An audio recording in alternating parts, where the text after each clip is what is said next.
It's showtime, folks. Enjoy the show.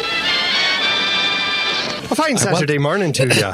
I need that as your ringtone. That's what I need. I How are need you that. there, Steve? Pete, I need you to pull that audio, Pete. Just send it to me so I can send it as a ringtone. Yes. So this would be Yes, exactly.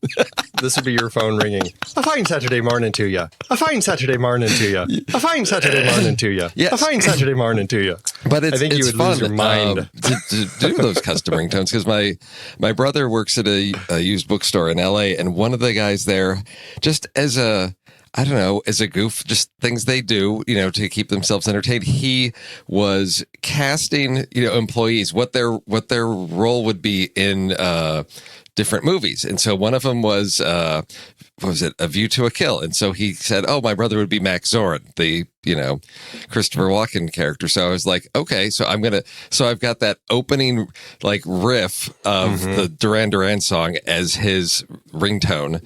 So he requested that. So I did a little editing so that, whenever this guy texts him or calls him at work, you get that, that Duran Duran thing. And so I put it on my phone. So now I know when it's my brother calling, I get a little Duran Duran. So Pete, I could use some Irish Andy on my phone. Nice. We can do that. That's a real meta way to go around finding your ringtones. Now, if I cast you in a movie, who would you play? Okay, now what can I use from that movie that would be the ringtone? Oh, yeah. That's like, you've got a full story that you can tell people when you're discussing why that song. Yeah, exactly. That or I suppose I could just get Tommy's Flick Chart for anybody at the next reel. People are going to go, why do you have Mickey by Tony Basil playing? Well, you see...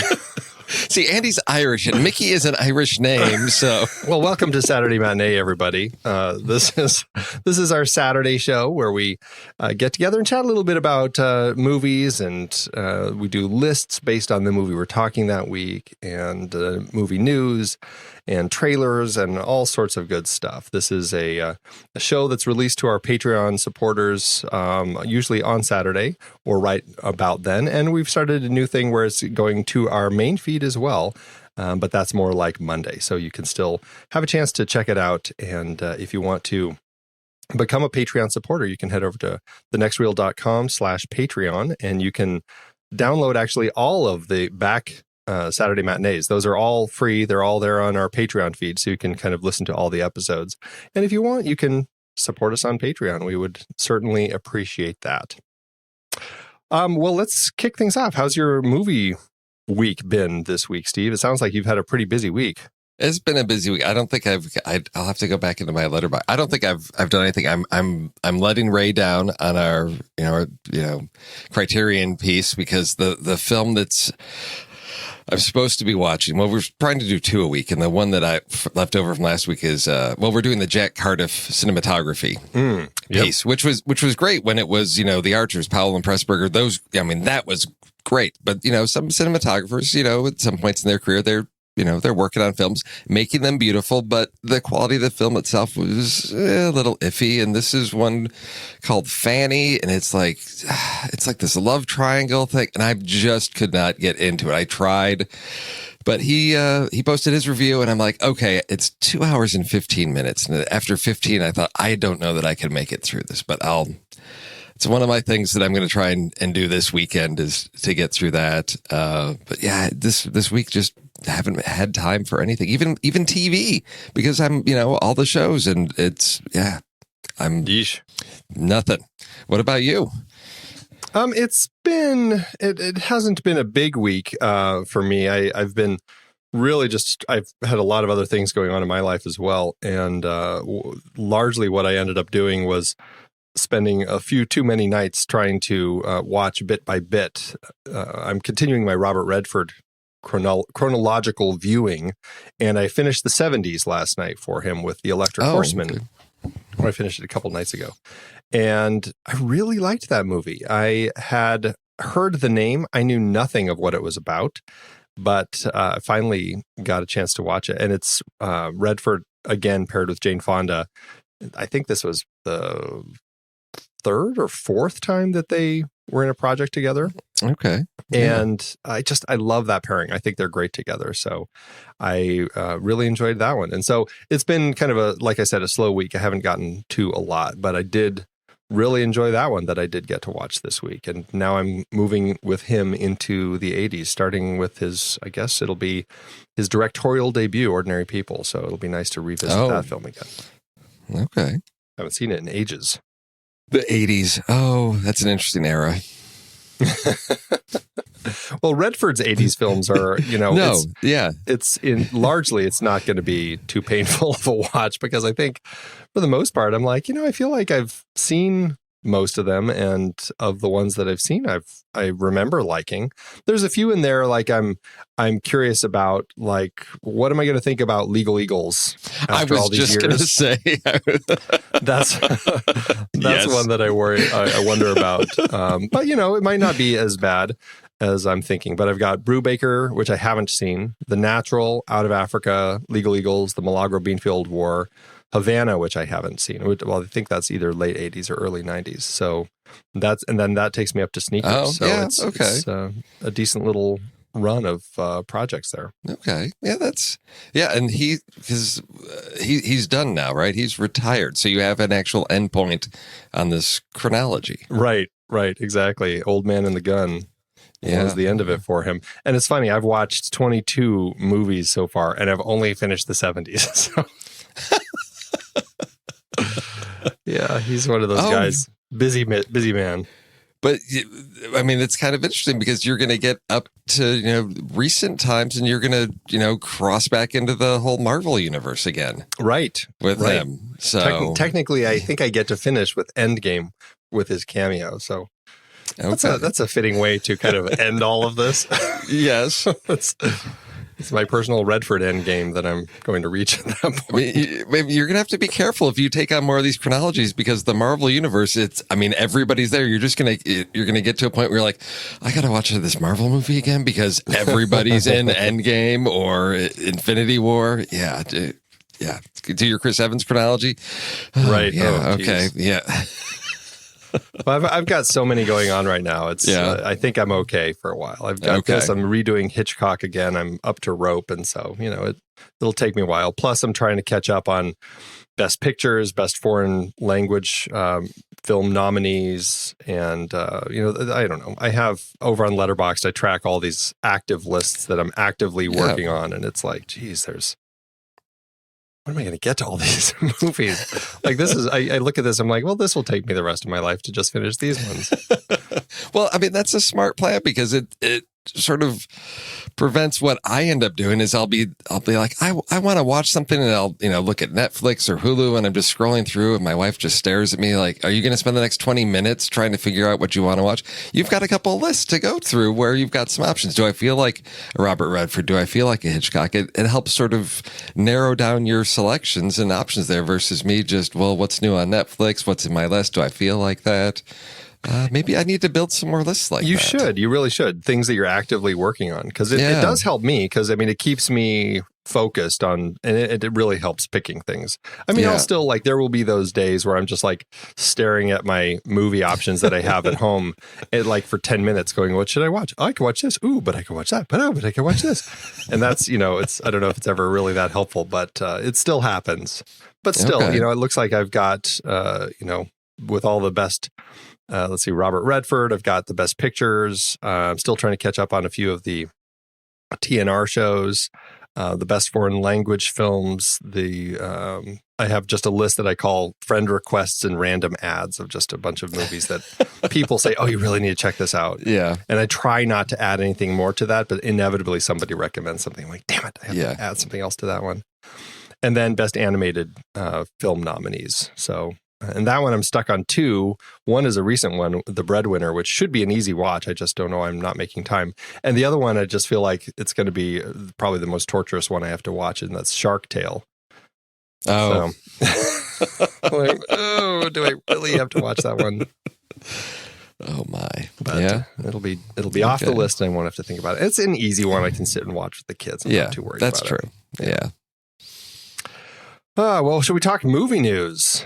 Oh yeah, there's quite a few things that have been popping up in the movie. Well, it's interesting because I guess the two things that are sort of at the top of my radar are sort of like follow-ups to ongoing, stories that have been out there for a while. Yeah, one of those is I'm assuming Felicity Huffman and her little trip to the Slammer.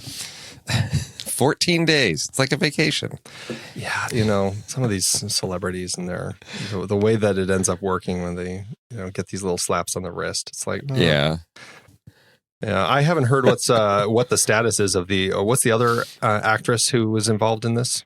Oh, was that Lori Loughlin from Full House? Yeah, right. I don't know what the situation is with her at this point. Felicity Huffman is the one that seems to be moving through quicker.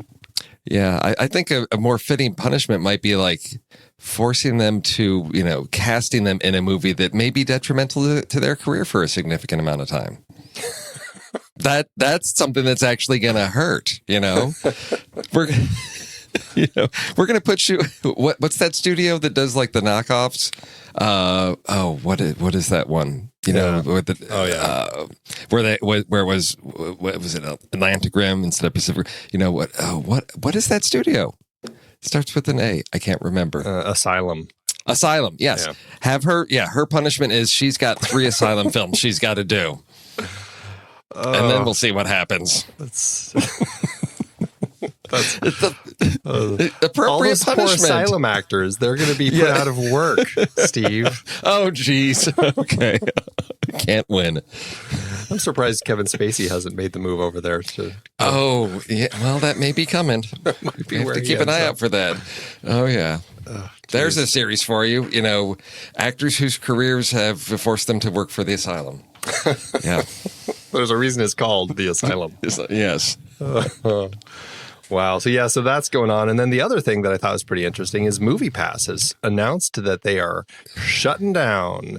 As of today. Yeah, it was an interesting attempt. And I used it for a few months and I found it to be pretty handy until they were having issues and it all of a sudden stopped working on my phone, or they stopped taking money. I can't remember. Something went wrong and I never bothered pursuing it again.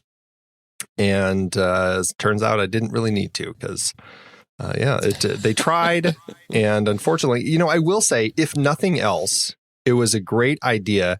And it spurred on some of these theater chains to actually create their own version of something like this. Like AMC has their own version now, which you can basically pay an extra annual subscription and you can see X numbers of movies per month. And I think, that's great. Let's create things like that for people who are big movie fans who want to go a lot and just allow for a system like that to be in place.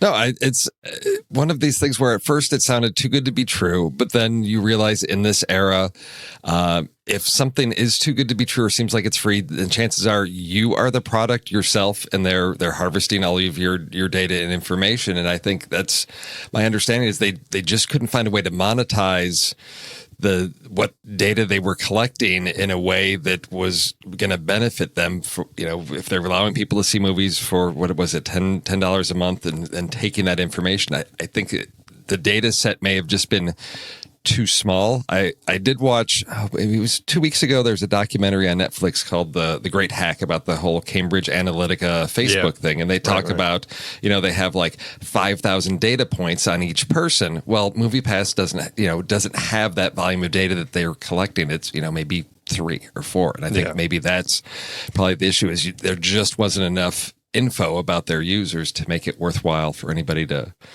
buy that. But at least it's something that, has spurred on the theaters to take action. And I think, again, getting people out into the theaters, there's so many great movies out there, even the smaller ones, to have that theatrical experience. And I think it allowed people, because I think even as I recall in Discord, Ben Lott talking about that, there were some movies that he would see because he would use his Moviepass. So it wasn't really that out-of-pocket expense. And so I don't know why studios didn't maybe get into this a little bit more of here's ways to get those butts in seats out there in the theater.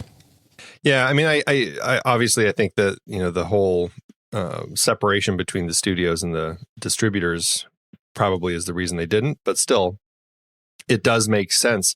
I'm just really happy that AMC, Regal, Cinemark, they've all kind of started their own things. I think Alamo already has theirs too. And, I mean, it is tricky when it's a company that's outside of the distributors to do something like that. And I appreciate that they tried, because now the distributors themselves have come up with something that works. The one benefit to a place like Moviepass doing an outsider is that it worked across multiple distributors, and now we don't have that option, or the exhibitors, not the distributors. Now we don't have that, but I think it's just growing pains right now, and we'll see how this goes with all these other theater chains. Do you have anything with any of the theater chains? No, because I don't have Cinemark or Regal near me. I've got our local Harkins, and then I've got an AMC here. And the one that's near me, it's first off, popcorn just isn't up to snuff when you compare it to Harkins That popcorn. is so I think true. that's the truth. But the other, it's just, I don't know, because it's like in a shopping center, and it just seems like it's never clean. It's never clean. And it's like when I go to Harkins, because I know they hire the right staff, or they train them well, or those are people that just care more. I don't know. But at AMC, I've enjoyed the experience, but it just, there's, popcorn on the floor. Just, it always seems like it hasn't been cleaned like within the past hour. It's not like horrible, but I'm like, did somebody come through and just sweep up recently? No. And so it's, the other pieces, I like to support local, and AMC's out, they're national. I like to keep the money here in Arizona, support local businesses. I've had, there's so many reasons. Like, they've got the fake IMAX, like, okay, there's that. But we've got true IMAX, options as well. So there's just no incentives for me to go there. I'm having a better experience at Harkins versus AMC. And for whatever reason, I'm in like the north central Phoenix, and I thought I would have multiple options out here, but it seems like, Alamo Draft House is all the way out East Valley, too far, and Cinemark or Regal, it's like nobody's here central. They're hitting all the new growth out east or west, and us here in the old school central Phoenix, no, nothing for us. Yeah, that's frustrating, because I'm on the northwest fringe. And we have an AMC that's close to us. It's like 10 minutes from my house. But we certainly will go there plenty of times for convenience sake, because it is so close. But it's a lot, I don't know, when it was first built, it was tacky right out of the gate. Yeah. And they just remodeled it. And, largely the remodel was just to put in reserve seating and recliner seats.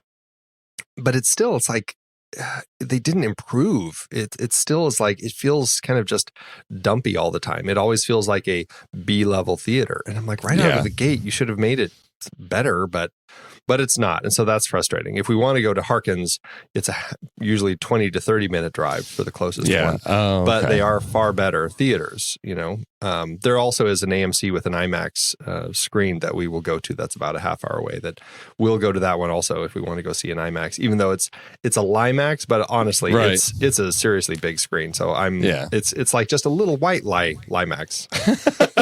It's a little white LIMAX. A little white LIMAX. Okay. But but that's it. And I mean, the closest theater we have, we're even farther from Alamo, because the closest Alamo to me is probably the Tempe one. And that's like on the other side of the valley. So we really need any form of an art house theater on this side. We don't have anything the AMCs will sometimes play art house films, but usually it's a hike. And that's a bummer. Yeah. Well, I guess we should just push forward. Do you want to? Yeah, we talk about trailers. Talk some trailers. I forgot what trailer I picked. Oh my! What are you, Pete? Come on! Where's your tabs? Where's your tabs? Days ago, right? I know. It was yesterday. Was it? It feels like it was days ago. That's how my life has been. Okay, so for my trailer, I guess neither of us radioactive. I got to type it in again to search for it. No A24, no Red Band, no, nothing like that. So So I'll go first since I picked first. My trailer is a biopic, which should be an interesting one because I generally can enjoy biopics. I think that there is a level of biopics that sometimes just feels a little lifetime-ish. But there's something about this story of Marie Curie as she is kind of, being the great scientist that she was, but also battling kind of the general kind of, sexist attitudes of the time of a woman working in science and the things that she came up against as she was working on her discoveries and everything. I think that it's a story that certainly can reverberate and affect people today. And it just I don't know. It's one of these stories that I'm kind of surprised that we haven't had a story about Marie Curie before now. And I mean, there probably was at some point another biopic made about her, but I am unfamiliar. It certainly hasn't been any time recently. And so, I don't know. I look at this as an interesting opportunity to learn more about her and just see really what she did as a scientist. And so to that end, I think it looks pretty interesting. We have Rosamund Pike, who I just love. I think she's a fantastic actress. She is playing Curie. Anya Taylor-Joy is in it. And I think, the cast fills out with a lot of other familiar-ish faces, but no one that I don't think there's anyone else that I really recognize that well.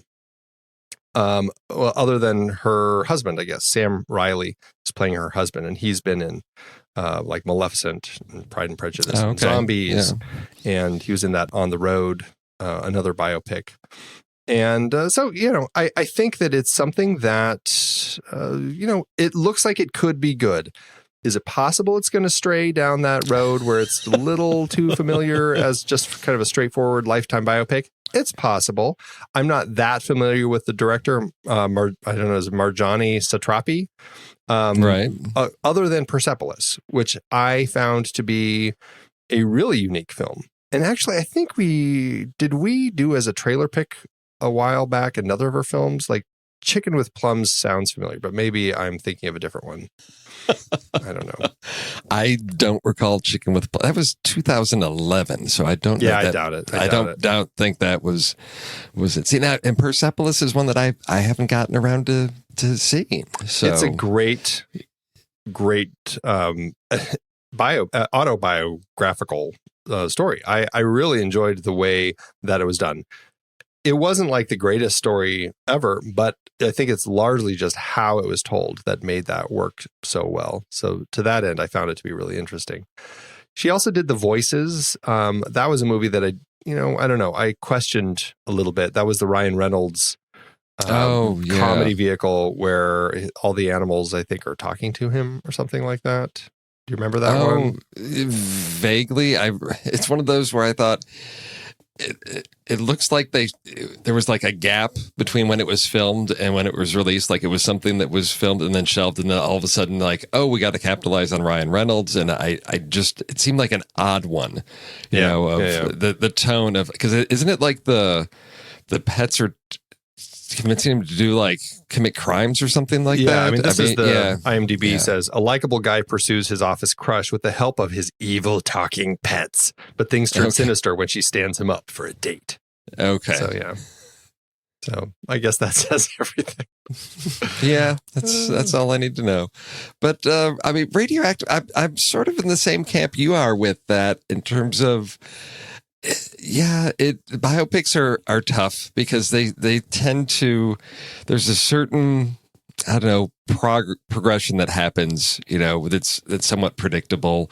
And I'd like to see some innovation, and maybe that we will get a little bit of that. But I again, as you are, I'm surprised. This is a story that we haven't seen on the screen, and it's something that I think is it's the right time for this type of story. Women in science, and definitely breaking ground, and people questioning her. So and again, the cast I think is great. So I'm optimistic about this one. Again, I think ideal trailer pick. This is one I think sort of falls right to that good trailer rewind. I don't think people are going to necessarily show up for this one. It doesn't seem like an Oscar contender, that much.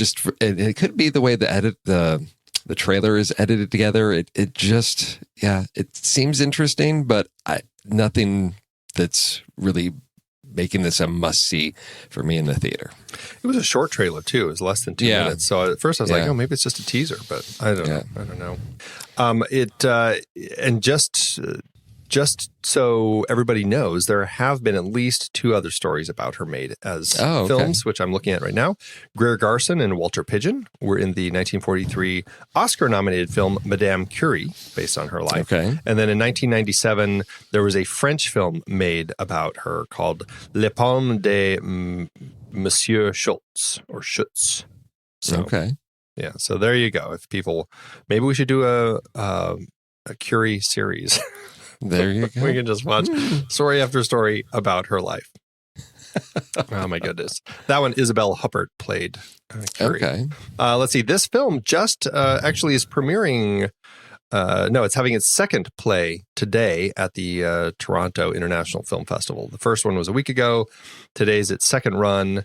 And at this point, if it has found a distributor to pick it up, I don't know. But everything else says, as of now, Switzerland, it's going to be playing at the Zurich Film Festival in late September. And then otherwise, it's a 2020 release. And that's all we have. Okay. Yep. So that's that. Let's talk about your trailer. Yeah, I feel like I stole this trailer from you because this seems like your type of thing. I was surprised that you didn't snatch this one up. This is Countdown, a horror thriller. It's like sort of a sci-fi horror thing. Well, the device with horror is, what's the gimmick in this one, right? And this one is that there's an app that claims to predict the moment a person will die, which reminded me of a film that I'd seen on Netflix, and it's one of these small little films, and I think it like disappeared, and it's one you can't find streaming or digitally anywhere. It was I think it was called Timer or something, but you had a countdown to meeting like your soulmate type of things. There's always, technology. We get into countdown type of thing. Yeah, I remember that. It was Black Mirror something, or was it? Yeah, gosh, I remember. But we've had lots of things like this. There was the one with Justin Timberlake where it was like aging and there's a countdown, you buying time. I guess it was only a matter of time before the horror genre latched onto this. So we've got an app that'll count down, and we see in the trailer like, I've got 67 years, I've got 50 years, I've got 2 days. And I thought, okay, interesting conceit to sort of set this up. What is it that's is it an app that predicts the future? What is it? But of course we get this ticking clock turns into something supernatural with some sort of Grim Reaper character that's showing up out of nowhere mysteriously and killing people. So we've got a great device of a ticking clock that'll create a lot of tension in our story here. This is from writer-director Justin Deck, I believe, is how you pronounce that. And I looked him up. He's got a solid career as a PA going back to 2006, but this is his first as a writer-director. Hitting theaters October 25th, clearly playing the Halloween card on this one. This is one where it could be a lot of fun. It could be really disappointing how things turn out at the end if it's just going to fall into the stereotypical, final girl chase around. But it has some intriguing, moments in the trailer. We've got a priest telling them they just have to make it, 1 second past the countdown. And they're like, have you done this before? And he said, no, I've just read a lot of books. So I'm getting my horror chops, a little bit on these things. This is in my sort of wheelhouse as far as horror, because I like the sort of sci-fi, the technology piece to this. It isn't just pure, supernatural gore. There's it reminds me of something from the 80s, So I'm looking forward to this. What do you think about it? It's got a blend of the Final Destination vibe where they yes, survive death and now death is chasing them. And that's right. I think that I read quite a bit of that into watching this trailer as these people are trying to figure out, okay, if I can only cheat death for 1 second. And so now they have these like ghosty things kind of pursuing them and stuff. And it looks a little, there's a reason I didn't pick it because it reminded me of a lot of other of those sorts of films. Right. And I don't know if it's that. I think the conceit is such a stretch for me that, that like, okay, there's this app. So does that mean the person who like picks it, or gets it, and it's like, oh, I don't die for 60 years. But then in 60 years, it'll be this Grim Reaper thing that's going to turn up and like be pursuing her. And it just seems a little silly. Of course it is. I know. It's one of these things. I actually really enjoyed Final Destination. I think it got pretty silly as the series progressed because it's just like, what way can we make their death be more outlandish than we have before? And it just it gets pretty nonsensical, but fun in its horror methods. And so, maybe Justin's going to have some fun with it. I'm curious because this is his first feature after doing a lot of, it looks like he, did a lot of short films and was pretty popular in the YouTube world with some videos that he made there that got a lot of viral views and everything. Okay. Will that translate well? I don't know. This could be a fun, easy watch on late night TV. It might be something that I want to turn off. So I'm a little, I don't know. It looks a little too familiar for me, but who knows? Maybe it's going to be okay. Yep. Well, I'll tell you. When does that open? That's October 25th. And if it does come around to Trailer Rewind, it might be one I have to call you in on because I think, I think making JJ watch it, what is it, like 6 hours of horror within a week may have done him in for the year. So yeah, it might have. Well, yeah, you've got a couple years probably before you have to worry about this one. That's true. All right. Well, normally we've been started doing flick chart re-rankings on our Saturday matinee, but without Pete here, I say let's re-rank 2001. Quick. Okay. Yes. Get it up where it belongs. You'll never know. Okay. No, unfortunately, we'll not be able to do that. But I really can't wait for that movie to have its chance in the sun to get re-ranked. Okay. A little higher. So anyway, go ahead. Anytime I'm here, you can always pull that because how do you select the films for the re-rank? It's just random. I just hit re-rank this chart and it just picks two random ones. Yeah. Oh, okay. All right. Because I said you can fix that a little bit. And look, Pete, we happens to be 2001, and you guys split. I guess Steve will be the decider on this one. I really hope that at some point. It does pop up. I mean, it's random, but we have over 400, so it might take a little time. It might take a while. Yeah. So, well, without that, I guess we should just jump into our lists.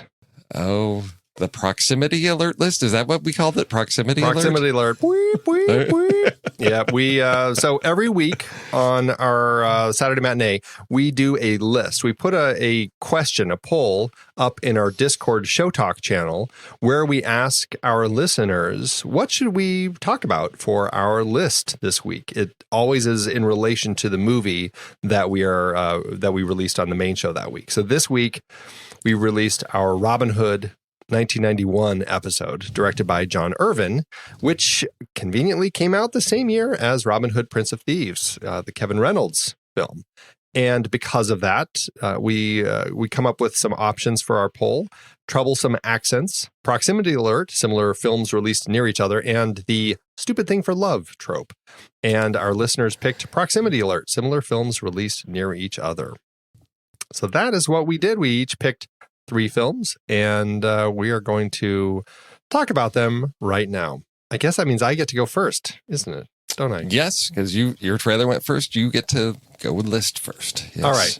Well, I am picking I think a pretty easy one. That's a film I love and I know you love. And who knows, this might be a steal.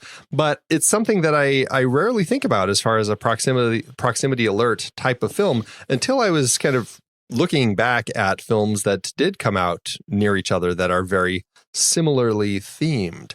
This happens to be a time travel movie from 1985, and it is Back to the Future, because the very next year we had Francis Ford Coppola's film Peggy Sue Got Married, which was released, which is another, travel back in time to your past and kind of relive some moments. In the case of Peggy Sue Got Married, it's herself as a young girl, but in Back to the Future, it's going back to his parents' time. I think there's an interesting comparison between those two as they kind of look back. Very different feels, but there is an interesting connection between those. So Back to the Future is my first pick. Okay. So when we do this, do you have to have seen both movies? I don't think so. I think it's okay to not. I tried to limit it to I'd seen both so that I could sort of comment on which one might be the preferred film, because and this one is tough because I mean Back to the Future is a classic, but there's so many things about Peggy Sue Got Married. I remember seeing that. I don't know if it was on cable TV or rented it from Blockbuster back in the day, but it's such a fun film, and you've got like super young Jim Carrey in there as well, and you've got the weird what is it her grandfather that with his whatever like Elks Lodge group is going to send her back in through whatever bizarre ritual. Yes, I mean it's is this all in her head? It's sort of like a Wizard of Oz thing. Yeah, that's one. I mean, everybody's seen Back to the Future, but if you have not seen Peggy Sue Got Married or you haven't seen it in a while, so yeah, that's definitely one to revisit. It's an interesting one. Yeah. It's worth checking out. I don't know. I'd be curious who falls in love with it, but it certainly is interesting. I think it's fun because I mean, it's very much of its era, because I remember, and this is a joke that may not even play well anymore, because there's a point where her younger sister's eating the red M&Ms, and it's like, oh no, don't eat the red M&Ms, because if you remember in the 80s, there were no red M&Ms because of the food coloring dye. Oh, right. Was like they had links to cancer or whatever. So M&Ms there were no red M&Ms for I don't know how many years. So it was in 1986 or whatever. It was like, for sort of the baby boom was sort of like a nice little joke for them. But yeah, I think kids nowadays would be like, what's wrong with red M&Ms? Yeah, right. Yeah. Okay. I totally forgot about that. So it's an interesting factual tidbit tied to that. There we go. All right. What's up for you? This is interesting because it's almost like we're getting 6 picks because we're doing all these different pairs. Well, so I listed them as pairs. Yeah. So when I pick, it's like it's this rivalry. Where do I start? Because like I said, I've got a list, and there's room for steals, but your first one was not a steal. I will go with when we have, let's see, what was this, 2006? And see, all of mine I tried to limit to they came out within the same year. So I was really trying to this is true proximity alert, like they might have been battling in the theaters or within several months. Magicians in 2006. We had Christopher Nolan bringing us Christian Bale and Hugh Jackman in The Prestige. And then we also had Edward Norton in a little film about a magician called The Illusionist as well that year. Again, it was the whole thing about it, and they are similar, not just about magicians, but also sort of set in the 19th century. Of the two, The Prestige, I think, is by far the more superior film. I really enjoyed that one. But that's my first pick, is The Illusionist and The Prestige. Have you seen both of those? Yes, we did a magician series, and both of them were on our show. This is what happens when I do my list late at night or early in the morning. Right. Oh, wait. No, I will play I'm pointing you back to these movies Right. Listeners, find the old episodes. Find the old episodes. There you go. I forgot to check the list. We did a did. Magician series, and weirdly it ended up being Magician films in 2006, because I think the other film in that list was Scoop that Woody Allen directed. So weirdly popular year for magicians. Steve was ill prepared for this morning. There we go. That's okay. For my I'm like, yep. You're like, yep. Yeah, that's yep. I know all about those movies. Have I seen them? Yes. Okay. So I'm per your question earlier, I'm debating, do I stick with ones where I have seen both of them, or is that okay if I haven't? And based on the other ones that I'm likely going to pick, I know there's one on my list that I definitely am going to pick one that I didn't see the other option. And so, but I think for this one, I'm going to try to pick one that I have seen both of them. And so I'm going to go with a film that I don't know if it's come up on any of our lists before, but it's from 2010, and it's an animated film that I think really surprised people as to how good it was, because there was real heart to the film. It is Despicable Me, which came out and put just introduced the world to this fantastically great villain named Gru and his minions, and that certainly has, created this whole franchise with these crazy minion characters that everybody loves and knows now. I think that's a really great film, watching Gru go through this transformation as he kind of moves from a villain to having to adopt these girls, these little 3 young girls, and kind of become a better person because of it, even while he's still doing villainous things. But it's a great movie. And that year we also had Megamind with Will Ferrell as another villain who also has to go through this transformation about kind of turning himself around from his villainous side of things. And interesting, something that was going on that year where we wanted to see animated villains becoming good. So that's my second pick, Despicable Me. I have seen both of those. Yeah, I actually enjoyed both of them, but I still would say Despicable Me was the better one. Oh, yeah. And Megamind was one that, it was entertaining, but it's, I think kids maybe enjoyed that one a little bit more, but no, good pick on that one. Yeah. Okay. All right. I'm going to go with a pair, one that launched a franchise and one that did not. And this franchise is still active because it's just hit theaters just within the past month. We're talking about Olympus Has Fallen and White House Down. And these were two. And I remember, I don't think I saw either in the theater, but I think I did like a double feature, rented them to do a comparison. And it's not just similar, there's, terrorists or somebody attacking the White House. I mean, there were like specific plot points where I'm like, this scene is almost the exact as this other scene. And for some reason, Olympus Has Fallen with Gerard Butler has launched the franchise. We had London Has Fallen and Angel Has Fallen. White House Down with Channing Tatum just did not do it. And I don't know if this is a case of Olympus Has Fallen, as I recall, hit theaters first. So if it was a first one out of the gate piece, and then by the time the second one hits, people are like, I've already seen that. I don't know that I would say one is a greater film than the other, but it's one of those where I'd say you're just looking for just action and something like that. Yeah, it'll be entertaining. Nothing great, but I think either of these you could flip a coin, and if you haven't seen one, or you haven't seen both of them, you could probably watch one and know that you're set and don't need to watch the other. That's real test is to see if you could watch White House Down and then go into the Olympus Had Fallen sequels and see if it feels like you're still in the same world. There we go. Franchise leaping. There we go. Right, okay. Right. Oh, wow. And that begs an interesting question, kind of unrelated to this, but something that I think is worth discussing at some point.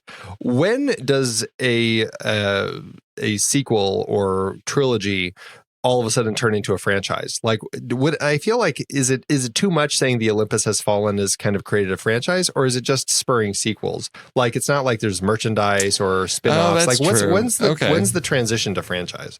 I don't know. That's a question that I think that's a good question. Bigger discussion.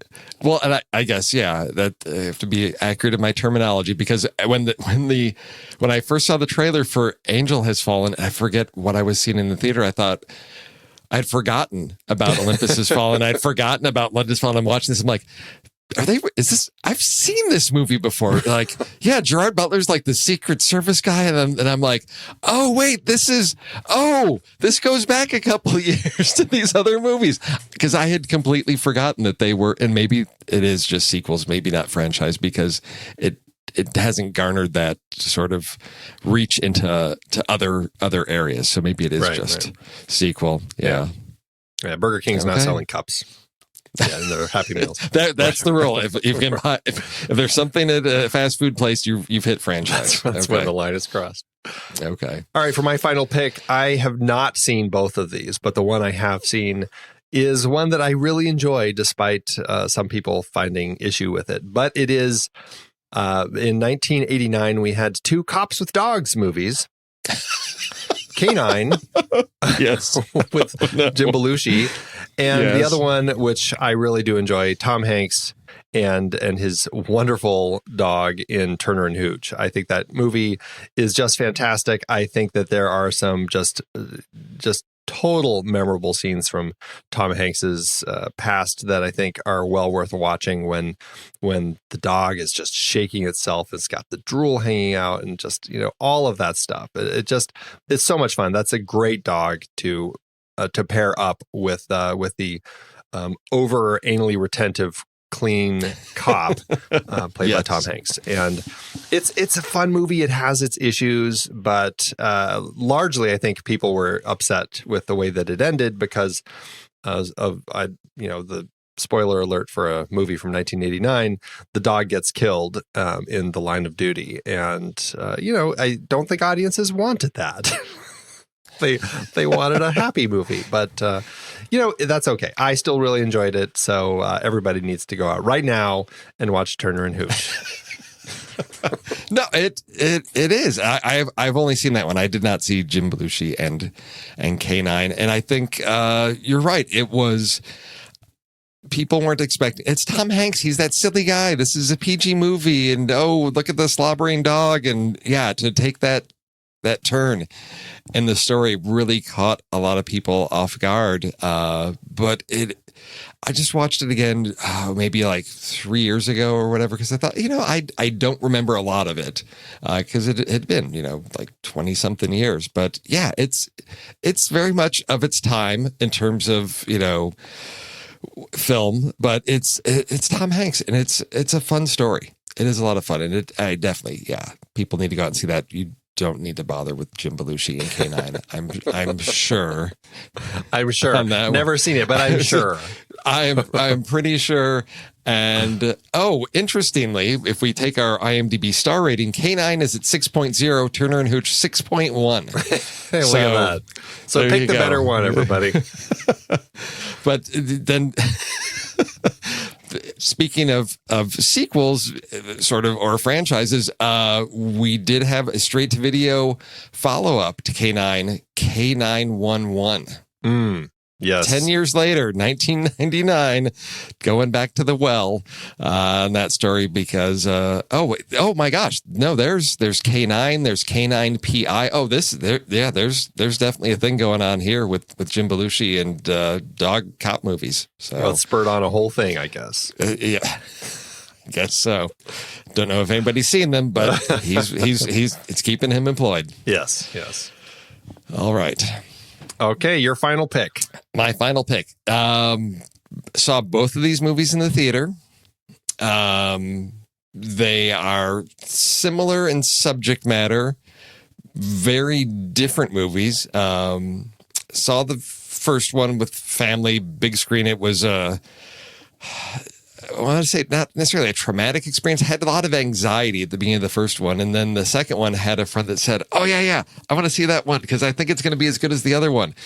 And when you have someone that enjoyed Saving Private Ryan and they're not a big movie fan and they sit down to watch The Thin Red Line by Terrence Malick, it's not what they were expecting. Both of these films I really, really enjoyed. The Thin Red Line actually was my introduction to Malick because I hadn't seen his two prior films. I'd heard about them, and so I thought, oh, this will be something to go see in theaters, and fell in love with his style of filmmaking in that. I think they're two totally unique films. It's filmmakers just really at the top of their game, exercising what they do best. You don't have to enjoy both of them. I think each one stands on its own and are very powerful films, but both of them hit theaters in 1998, Saving Private Ryan and The Thin Red Line. Very different in tone. Yes. Those two films.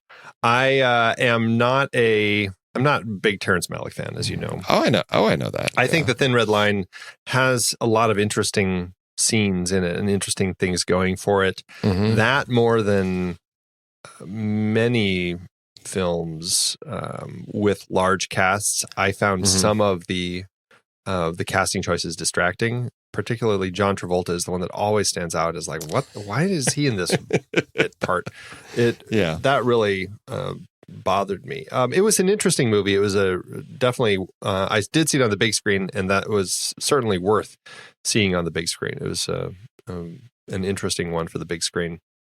But and Saving Private Ryan, I think it's Spielberg at top form.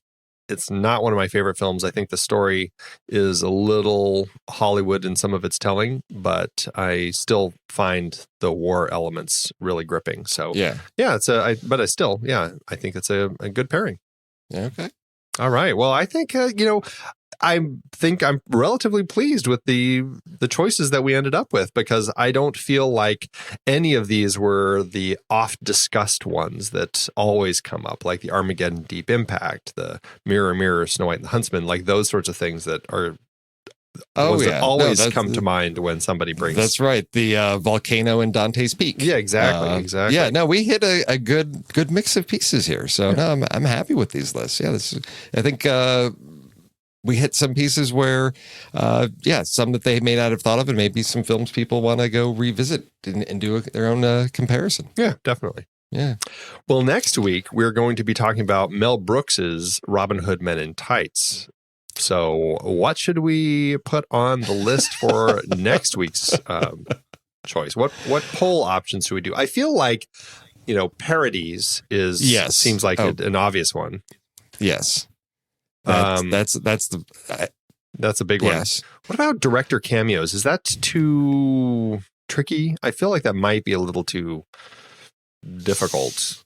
If all three of us are having to do lists, there's going to be a lot of stealing on that one. Yeah, well, we could just each go through Hitchcock's films. There you go. No, you're only allowed to use each director once, so you've got to. Yeah. All right. Have you seen Men in Tights? It's been a long time since I've seen The Men in Tights, but oh my gosh, I'm looking forward to revisiting it. That's for sure. We could do non-musicals with a musical number. I don't know if is that a weird thing to throw in? Are there that many? We'll throw that in there. I don't know. Okay, well, let's put it on there and see how hard it ends up being. Yeah. I mean, is there, as I recall, I don't know if this is a Mel Brooks thing in general, but I'm assuming it's in here. Is there like sort of breaking the fourth wall with... Yes. Yeah. Okay. There is breaking the fourth wall. So that's another option that we could throw in there. Should we just do that? Or is that our stuff? Or is there anything else that we want to do? I'm fine with those. Yeah, I think that's a good mix of things, and it's keeping us in fresh territory, because you've got how many more Robin Hood coming down the line after this one? We only have one after this. I know, we're ending on Ridley Scott's Robin Hood epic. So yes, so yeah, I think that keeps us out of the well-trod Robin Hood turf.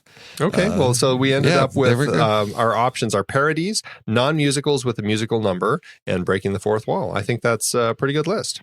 All right. Well, everybody, if you want to get your vote in on the poll, head over before next Friday, September 20th, make sure you jump into our Discord group. You can find the link in the show notes and go to the Show Talk channel. And in the Show Talk channel, you can cast your vote. Now, I don't know if the Show Talk channel is open to everybody or if you have to be a Patreon supporter.